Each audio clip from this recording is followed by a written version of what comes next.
If we knew more about our sleep, what would we do differently? Would we go to bed at a consistent time or take steps to reduce interruptions to our sleep?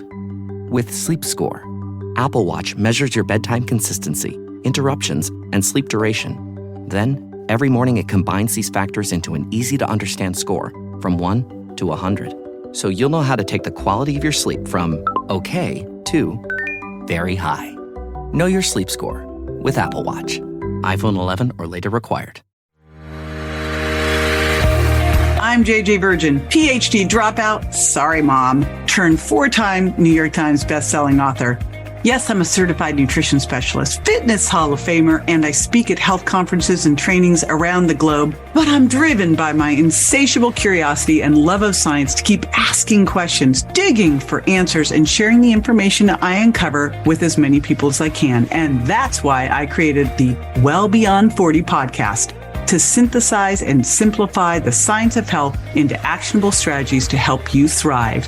In each episode, we'll talk about what's working in the world of wellness, from personalized nutrition and healing your metabolism to healthy aging and prescriptive fitness. Join me on the journey to better health so you can love how you look and feel right now and have the energy to play full out at 100.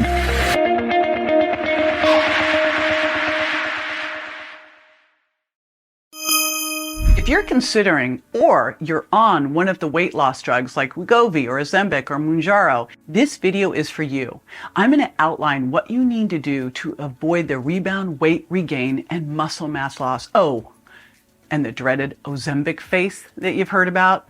These are these known side effects of these drugs. Now, if you're wondering if these drugs are right for you, check out my video link below on what you need to know before you go on these drugs. So these drugs work by helping you tame your appetite and balance your blood sugar. That sounds great, right? And the bottom line is, if you are weight loss resistant, these drugs could give you that edge that you need. However, the last thing you want to do is lose a lot of precious metabolism-supporting muscle or gain the weight right back when you go off of them. See, the drug costs a lot, but let's be honest, these side effects are going to cost you way more than that in the long term. Now, fortunately, there are some specific, simple diet and lifestyle strategies that you can do that can minimize these effects.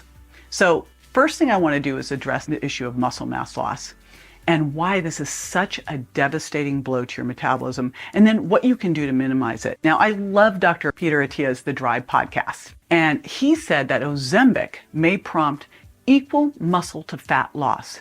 That means that even though you see the number on that scale drop, your fat to muscle percentage is skyrocketing.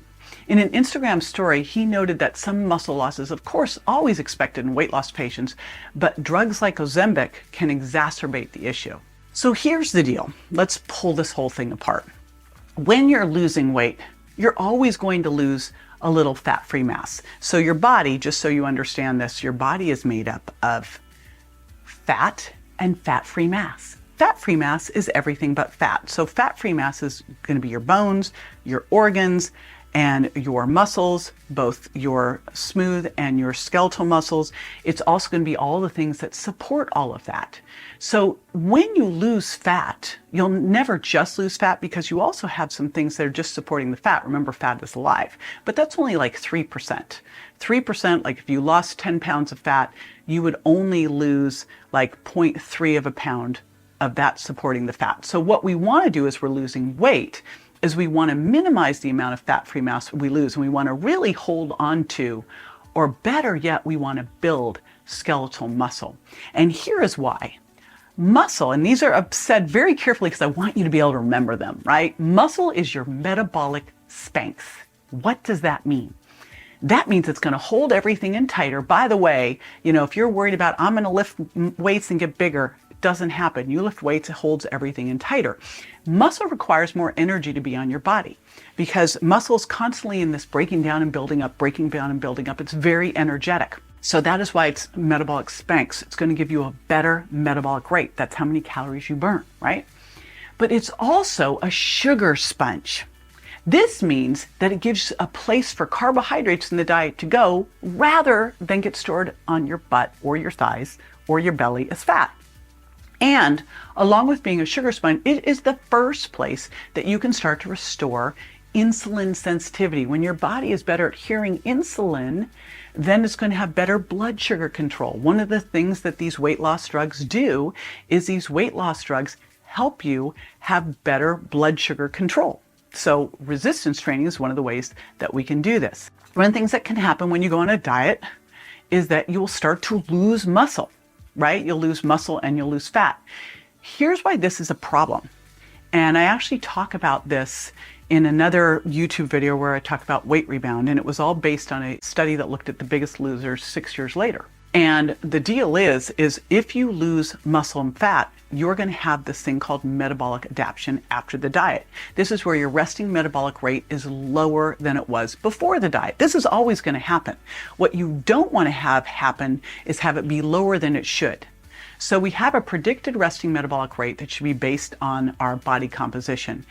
But what can happen here is if you lose more muscle, it will be even lower than it should be, which means that it's going to be a lot harder to maintain that weight because now you can eat even less calories. And in fact, one study showed that people who had stopped using semaglutide gained back, on average, 2/3 of the weight that they lost on that drug within 1 year. So think about this, though. If all of a sudden you're losing fat and muscle and then gaining back mainly fat, can you see how that's really going to disrupt your whole metabolic rate? Because losing muscle and then gaining back fat means you're never going to get that metabolic rate back up to where it was. So that is the really key important thing here, is we want to make sure as we're going through this that we are holding on to our building muscle, right? We are minimizing any of that muscle loss. And you want to make sure that you don't gain the weight back, and especially don't gain that weight back as fat. Because again, if you do that, now you're worse off than before you went on the drug. Okay, so the question I hope that you're asking right now is, how do I avoid this? And I'm so glad that you asked this, because it doesn't have to be this way if you put the right diet and exercise parameters in place. But here's what it has to start with. It has to start with information. The first thing you're going to want to do is ideally go get a DEXA scan. Now, a DEXA scan traditionally has been used for bone density, and we go in and find how your bones are doing, right? But it can do so much more than that. A DEXA scan can actually go in and it can look at how much muscle you have, how much skeletal muscle you have, where that skeletal muscle is, like are your arms and legs even. It can also look at your visceral adipose tissue and your overall body fat. So in the perfect world, you get a DEXA. If you can't do that, or for ongoing measurements, you're going to want to get a bioimpedance scale for home. And a bioimpedance scale sends a little wave up through your body so it can check the resistance to the wave to identify how much of your body is fat-free mass versus fat. Now, these scales now can predict how much of that skeletal muscle and how much of the fat is actually this visceral adipose tissue. So ideally, get one of the scales that really breaks everything down for you. Now, the scale is predictive. It's not an absolute, right? The only way to know this for sure would be to do a cadaver dissection, and that kind of negates the whole purpose of this. However, if you're doing the same thing every day, it's going to give you really good relative change, and that's what we're looking for. That's what you're going to want to monitor. So you're going to want to get a bioimpedance scale, and you're going to want to use a tape measure around your waist and around your hips. Because if you lose weight without losing your waist, you're making yourself worse, not better. And I want you to vigilantly monitor your fat-free mass and especially your skeletal muscle. Here's the thing. We can only lose 2 pounds of fat a week, basically. And we have a little bit of fat-free mass supporting that. So realistically, we want to really make sure that we are focused on holding on to and building muscle as we're losing fat, which might mean that your weight is changing much more slowly, but you're improving your body composition. And that is everything. Okay, so one key part of this is that you're going to need to do resistance training. And minimally, you're going to need to move each major body part 2 days a week. 3 would be better. Let me walk you through those. So we have upper body pushing, upper body pulling, and hip and thigh hinging. So upper body pushing, this involves your chest, your shoulders, front of your shoulders, top of your shoulders, your trapezius, and your triceps, right? Pushing exercises. Things like a push-up, a chest press, an overhead press are simple things that you could do. And by the way, those are simple things that you could do at home. Yay. Next ones are upper body pulling. That would be things like a pull-up or a bent over row, things that involve your bicep, your lats, and the back of your shoulders. Hip and thigh hinging, things like a squat, a step up, or a deadlift. Now here's the thing. In order for you to build muscle, you have to go to near failure. So the ideal range is going to be somewhere in the 8 to 15 rep range and doing multiple sets. And I also explain this in another video, which we'll link to below. But if you can't lift heavy, if you're afraid of injuries, work with a trainer ideally. But what you can do is you can do longer sets, like 20 to 30 repetitions, and then you could use blood flow restriction cuffs so that you still get that failure. So there's always a way to do this, but it is mission critical to have that muscle. To help maintain or build muscle and help with satiety and blood sugar, let's talk about diet. So these drugs work to mimic what peptides produced in the gut do to help with satiety and blood sugar balance. Now we can do that with diet, and we need to focus on some gut microbiome rehab too, because these peptides are produced in the gut. Your gut's all messed up, going to have trouble producing it. So first let's talk about satiety and blood sugar. Now I like to say protein first. And your ideal amount of protein is going to be based on what your target body weight is. Basically, you're going to want your daily range to be somewhere between 0.7 to 1 gram per pound of target body weight. I put your minimum daily dose of protein at about 100 grams and your minimum dose per meal at 30 grams. The reason I've done this is you want to get about 3 grams of leucine with your protein. And most of these protein sources come with leucine, right? Especially high quality animal protein, but also pea and soy do too. So if you're not intolerant, and it's the leucine that's going to trigger muscle protein synthesis by triggering something called mTOR. And muscle protein synthesis is what we need to go through to build that muscle. So with your protein, we're going to want to choose lean, healthy sources. So that would be like a lean grass-fed, grass-finished filet, turkey, pastured chicken, and if you're not intolerant, eggs and eggs whites. If you're not intolerant, whey protein. If you are intolerant, bone broth protein, pea protein. So look for some great lean sources of these. And what I want you to do is I want you to start tracking this. And you might say, oh, I can't eat that much protein. Here's what's super awesome about protein. Yes, you can. Let's just start to add it in. It's 3 meals a day. Put it in between those 3 and start to track it in that Carbon app to make sure that you get the protein. So that app, again, I like is called Carbon.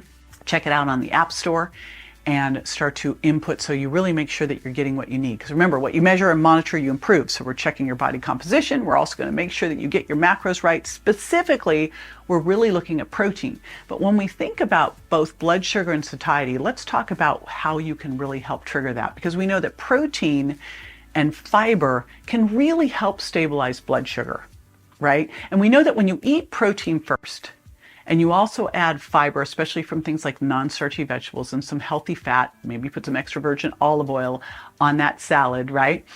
That the protein and fiber slow down stomach emptying, help you feel fuller longer, and the fat triggers the release of those peptides in the small intestine to tell your brain that you are full. And that's what we want our body to naturally do. Super duper important. So I teach people, eat your protein first, then make sure that you are getting in your fiber first from non-starchy vegetables. And this is where you want to eat from the rainbow. And here is why. You are doing this to feed your gut microbiome. That is the key mission critical thing. So you want different types of fibers, prebiotic fibers, resistant starch. So you want different fibers and you want different colors because they represent different plant nutrients, different polyphenols. They all have different impacts on your gut microbiome. And we're rehabbing your gut microbiome here so it works well, so that as you start to taper off of these drugs, your own gut can start to produce what it needs to produce to tell you that you are full. By the way, what's super interesting about your gut microbiome is 70% of it is made up of these 2 bacteria, Bacteroides and Firmicutes. Now, if you've got a bunch of Firmicutes, you will also be someone who is higher body fat. If you've got a bunch of Bacteroides, this helps you burn fat. So your status, your gut microbiome is really important, not just for your immune system, not just for your nutrient absorption, not just for your mood, but also helping with your body composition. Super important. I also throw in there to do those 5+ servings of non-starchy vegetables, a cup of raw, half cup of cooked, and then also 2 servings of fruit a day. And when I say fruit, it's fresh or frozen. It's not juiced. It's not dried. Okay, it's not turned into a syrup. Those are all candy. Just 2 pieces of fruit a day. So that might be an apple, blueberries, right? Get your diversity in. It's really easy to get into a food rut with your veggies. Ask me how I know. Okay. But I have been working through that. And so you want to try to get as many different things as possible. And this is where a little bit of frozen can work great too, because they've been frozen at the peak. So, if you travel a lot, make sure you always keep some frozen veggies, frozen fruit at your house so that you've always got something. All right, lots of diversity there, super duper important. Now, the third thing here is healthy fats. Now, if you're eating fish 4 times a week, which I hope you are, right, you're going to get some healthy fats. If you're making those smoothies, like I make smoothies and might throw in some freshly ground flaxseed meal, a little avocado or a little coconut, you're getting some healthy fats in there. If you're making your vegetables, maybe you're using some extra virgin olive oil, maybe some ghee.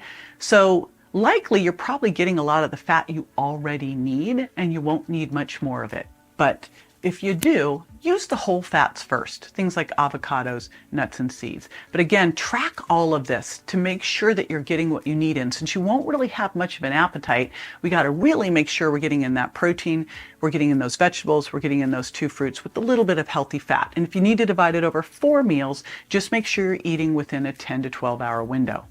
But track, track, track. And if you have to do a green drink with some extra fiber in it, like doing a great green drink, like my girlfriend, Dr. Anna Kebecka's Mighty Maca, and then throwing in some extra fiber or some chia or flax meat, you can do that too if you can't quite get all those vegetables in. We got to get the greens, we got to get the diversity of the polyphenols and the fiber in there to get that gut rehab going, okay? And also, here's what's cool, all of that, the protein, the fiber, and those phytonutrients give you great detox support as well. So repairing this is going to help you with your appetite and fat burning after you taper off. Again, what I'm looking at here is really getting the things in place that we need to, so that when you taper, that you don't end up with that weight regain. That is like my sole goal here. Now, one more thing that happens with these drugs is dehydration.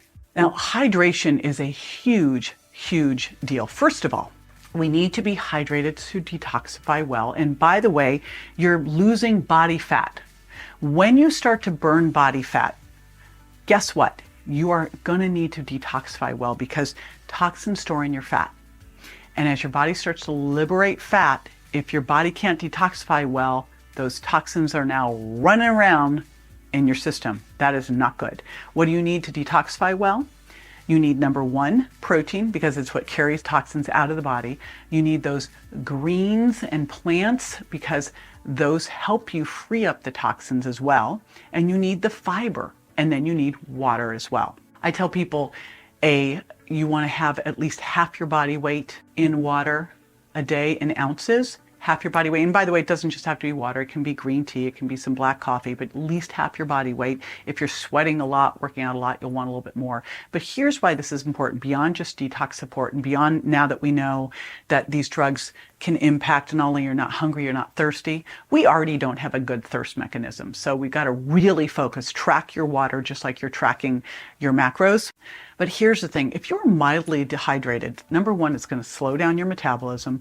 And then also, it actually makes you store fat. Here's the wild thing that happens when you're mildly dehydrated, besides what it does with raising cortisol and lowering metabolism, because just, when you drink water, you actually boost your metabolism a little bit. But what happens when we're mildly dehydrated is our body actually starts to make fructose from our glucose and store it as fat. It's the last thing you want to have happen when you're in this situation. So make sure that you stay hydrated. Make a commitment on that. And what I've been doing is recommending doing some electrolytes as well. So I have a drink called Electro Replenish that I love, and I would say 1 serving of that a day. Now let's talk about some other supplements that can really help here as well.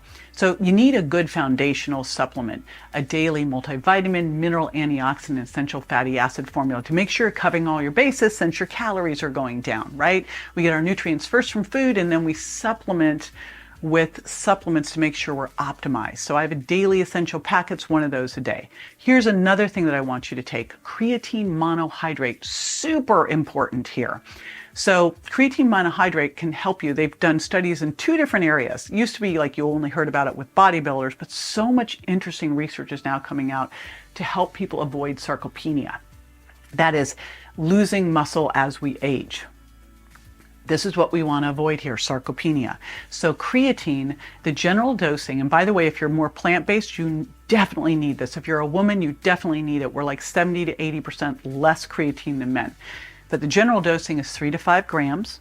So bigger person, 5 grams, littler person, 3 grams.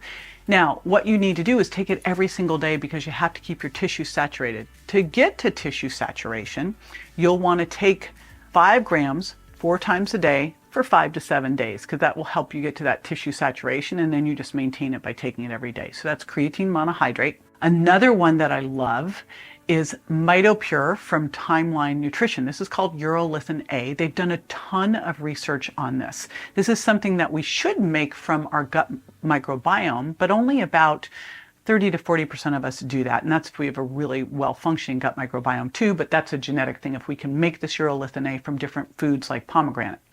I take it every day because it's shown in a study, like what it does is it helps our muscles clean out the gunk so that we can become stronger. And in fact, the study showed a 21% increase in muscle strength in just 6 weeks using MitoPure. So I will also put the link to that down below. Now, another one that I love, and this one we may want to look at as you're coming off of it, but this is a product called berberine. And the one I like is from Designs for Health. It's called Berber Avail. But berberine can lower the blood sugar response to a meal. So hopefully as you're going through this medication, it's actually improving because you're doing the resistance training and you've got your diet dialed, you're improving your insulin sensitivity. But if you do see that you have any issues with your blood sugar, berberine for the win. Also some apple cider vinegar. And this is a great time to use a continuous glucose monitor to help you really see what's going on.